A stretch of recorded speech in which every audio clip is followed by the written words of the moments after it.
Alright guys, back again with another video to help you out, hopefully.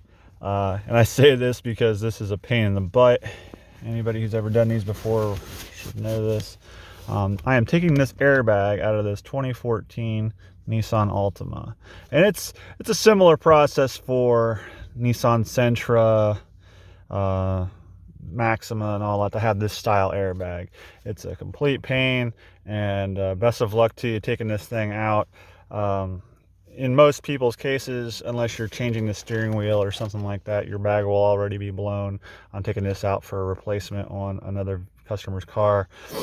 So I've already taken the battery loose, taken the negative terminal off the battery, and it's been sitting there like that for about a half an hour while I was fiddling with this thing, so no chance of it going off on me. I've already got it pulled so I could show you how to do it. And what to poke around inside with.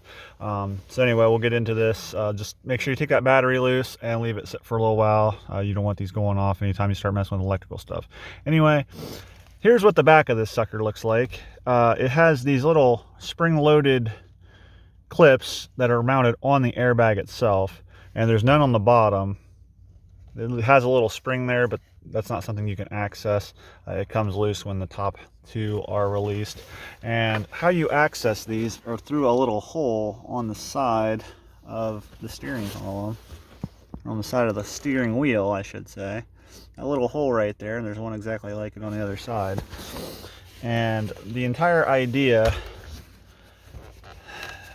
is that you're supposed to poke your screwdriver or whatever you're using and press on that spring wire clip right here to release your airbag from the steering wheel. Now, I've been messing with this thing for about a half an hour, so it's not something that you're going to be able to, mostly won't be able to do on a first try. You might have to mess with it for a while to get it at the right angle and to hit that. I just used this little tiny screwdriver in terms of how big it is.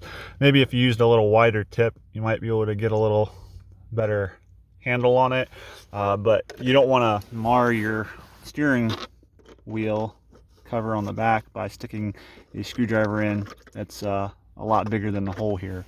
So anyway, when you get that in there, you'll want to just stick it up at a decent angle. You might even be able to lean around the side and use a flashlight to kind of look up in there beforehand so you can kind of see where you're aiming for.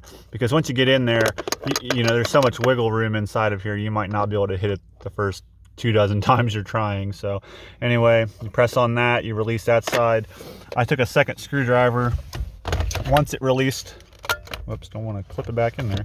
Once I got it released on one side, I stuck a screwdriver in to hold the one side up, because oftentimes if you unhook the other side, it'll spring load across, it'll vibrate across and actually clip the other side back in, and then you're right back where you started. You only have one side unhooked.